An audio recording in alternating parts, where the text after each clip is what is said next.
Canadian real estate is at a critical point. Declining housing affordability due to supply shortages continue to be the biggest challenge facing Canadian home buyers, particularly the first-time buyers. According to a recent ledger study commissioned by Remax Canada, 85% of Canadians agree that there is an affordability crisis in Canada. Another 82% of Canadians said that all the levels of government need to collaborate in order to effectively address the crisis, and 43% believe in the solution national housing strategy. To ponder over the issue and understand some insights, we today have with us MP Matt Jeneroux. Matt is the Conservative Member of Parliament representing Edmonton Riverbend and is Shadow Minister of Housing, Diversity and Inclusion. Of his many achievements as a young dynamic leader, he has been instrumental in passing compassionate private members legislation in both the provincial legislature and the House of Commons, becoming only the second elected official to make a law at both levels of government. As an MLA, Matt introduced a private member's bill entitled Compassionate Care Leave Legislation, the first of its kind in the history of Alberta. The legislation provides a leave of absence for an employee from his or her employer while taking care of a terminally ill loved one. As an MP, Matt doubled bereavement leave for loved ones suffering after the death of a loved one. Compassionate bereavement leave. Welcome, Matt. We are honored and privileged to have you with us on Prime Asia TV. The honor is mine. Looking forward to the chat. Love Prime Asia TV, so happy to be here. Thank you so much. We really appreciate your patronage, Matt.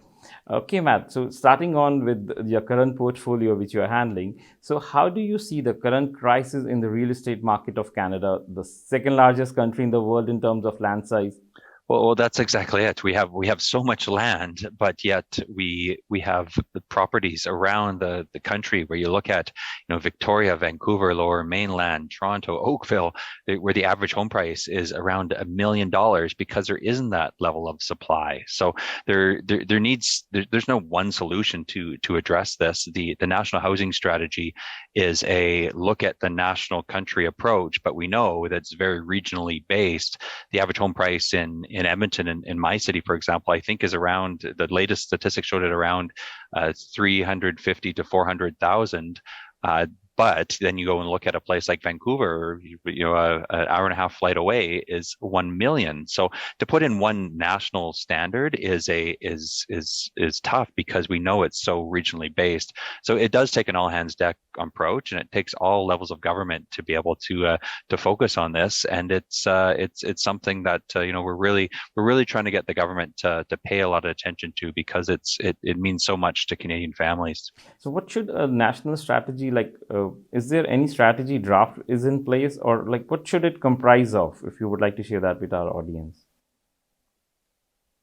Yeah, well, it's focusing on the supply, right? So what the three things that we really wanted to make sure that the government's focusing on is anytime that they're supplying federal dollars towards transit infrastructure, for example, making sure that some of that money is also tied to building homes connected to the transit infrastructure. So for example, if you have a new LRT line that's being built, and you know that people will start to move around that area, a bunch of developers will want to have ability to build in that, making sure that you're tying that money that the federal government gives to that, the ability to build homes and that supply in the area.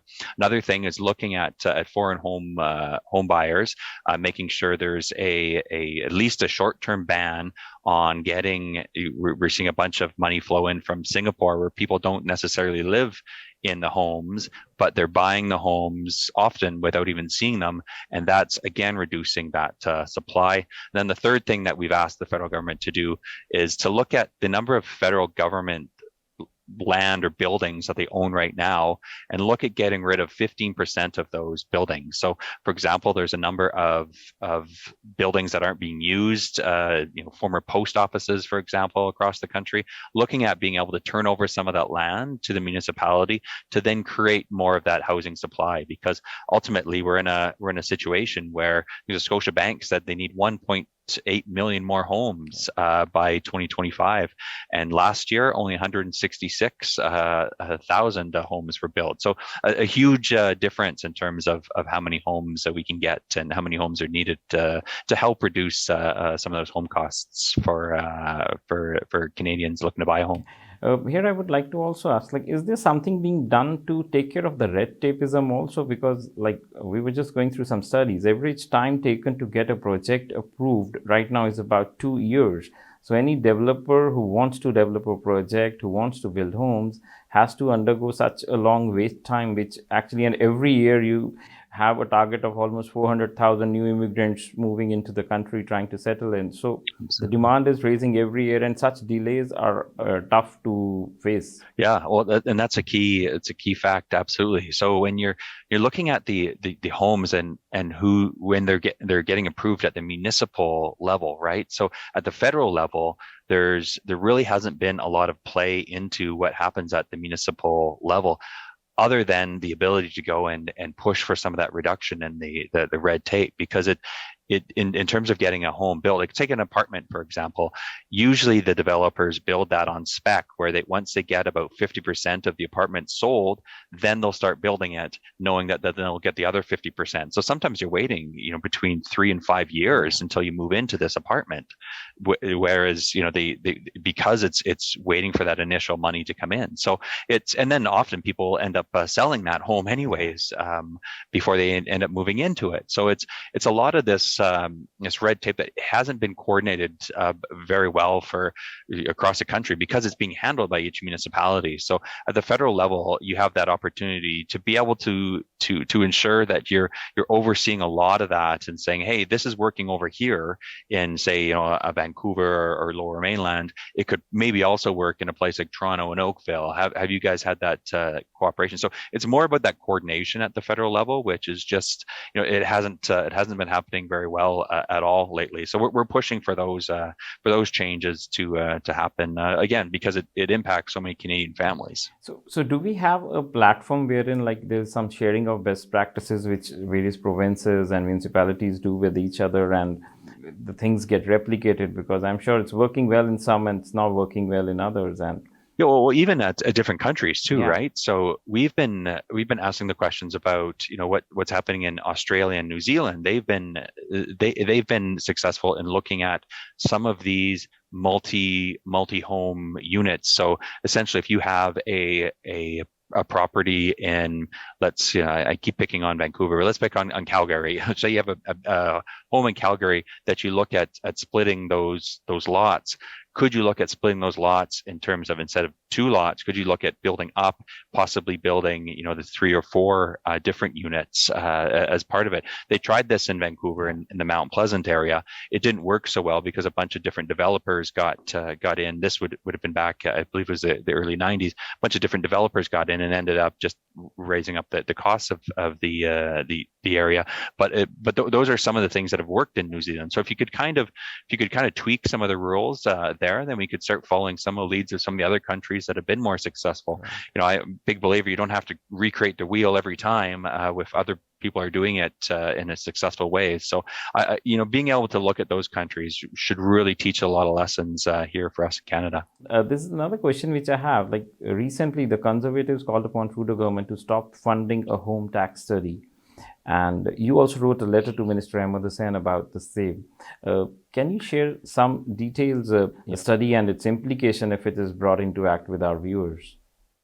Yeah, so there is the CMHC is an agency that falls under the housing minister. So the housing minister, Ahmed Hussain, he his department went and funded through the CMHC a study to look at different ways to reduce the cost for Canadians in buying homes.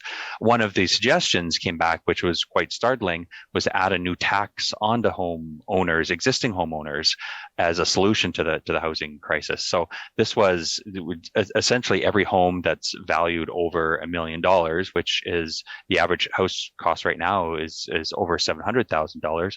You would start having to pay a tax on top of every home that's sold. So that would be every primary residence. It would essentially bring more than $5 billion into the federal government. So that's why they see it as tempting. But just think, if you're a homeowner and suddenly you go and you sell your home, and now there's an additional a federal government tax put on it, that's where we said, well, wait a minute, you have to come out and be extremely clear, Minister, that this isn't something that you're willing to do. So that's the reason for my letter, and the reason why we've pushed him in question period to be explicit, that saying he's not going to add this on, because that's every homeowner in the country potentially could be paying this tax when they go to sell, and it could cost a lot more than what you think when at that time of sale. So that's the point of the letter, is to make that more clear for Canadians. I personally also agree to this, because I think it's like charging someone a premium on efficiency. If someone has wealth for his future and their retirement and other things like we normally do here. Well, it is one of your biggest, you're right. Yeah. Like it's one of your biggest investments in your life is your home. So a lot of people use it for that retirement piece. And now suddenly you're going to tax a lot of that. It just adds, an uncertainty and more financial stress on Canadians. Since I came as an immigrant in this country, I have observed that there is a trend that when your family is growing, you upgrade your houses, and then you work towards downsizing so that they're manageable, and the equity helps you take care of your old age. So I would want to understand the Conservative Party's stand and role in finding solution to this current housing crisis. Like, what all are you taking care of stepwise if we look at?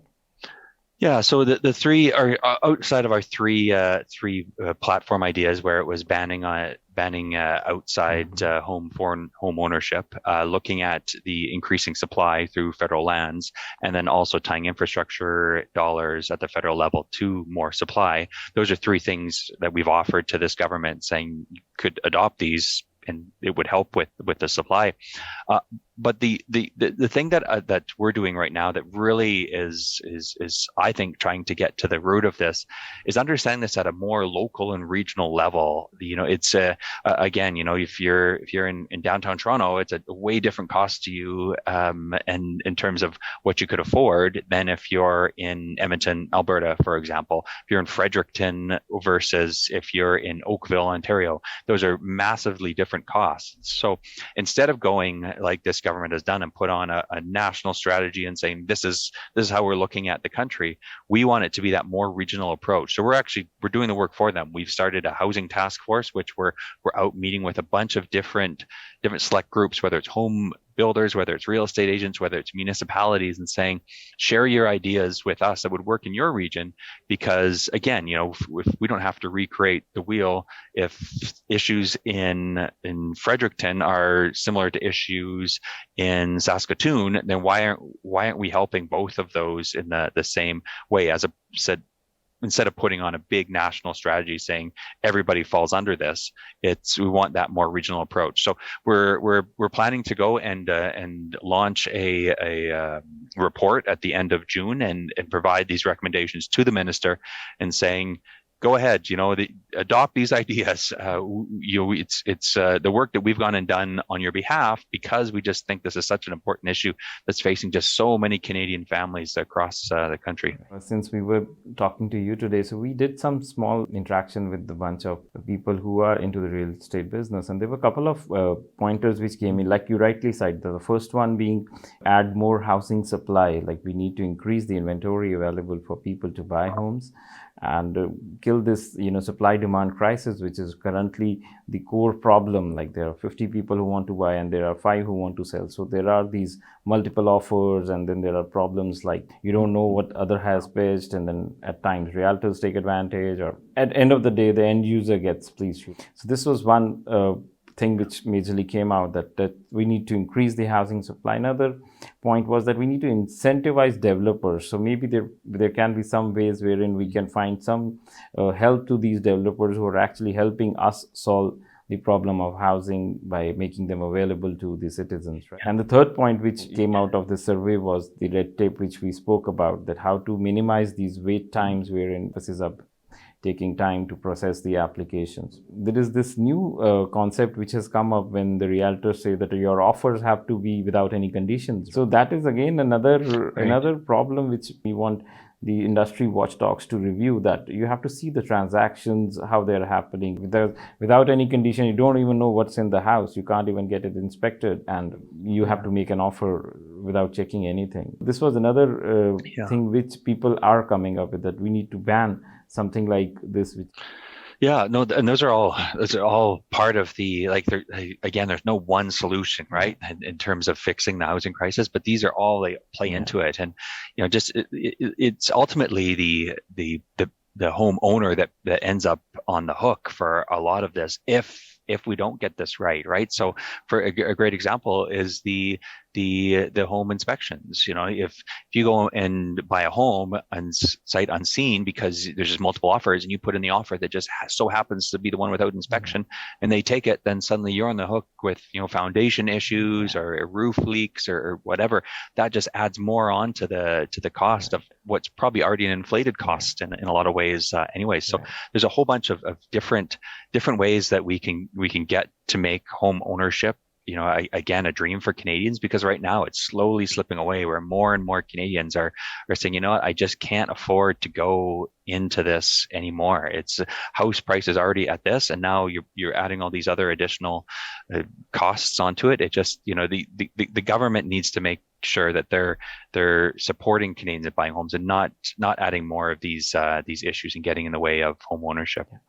Agree. I think the key crux is that now everyone needs to join hands. I think it's the municipalities, provinces, and governments, opposition. Everyone needs to stand and address this issue, because it's becoming big, and before it becomes too big, it needs to be addressed. Yeah, absolutely. It's probably one of the biggest issues facing Canadians right now. It's again, the average home price is over $700,000. Like, I remember my parents bought a home back in the 80s, for $30,000-$40,000. Wow. It's like that jump has been significant. Right. So to make sure that Canadians can still afford home ownership is certainly things that we all need to come together for solutions to the housing crisis. Thank you, Matt. Thank you for your valuable insights into the current housing crisis in Canada, and we really hope and pray that soon it shall be resolved for the benefit of home buyers, especially the first-time ones, because them who are the most anxious ones. Like, owning your first home is always the most special moment for all of you. So we're really praying that things come to normal.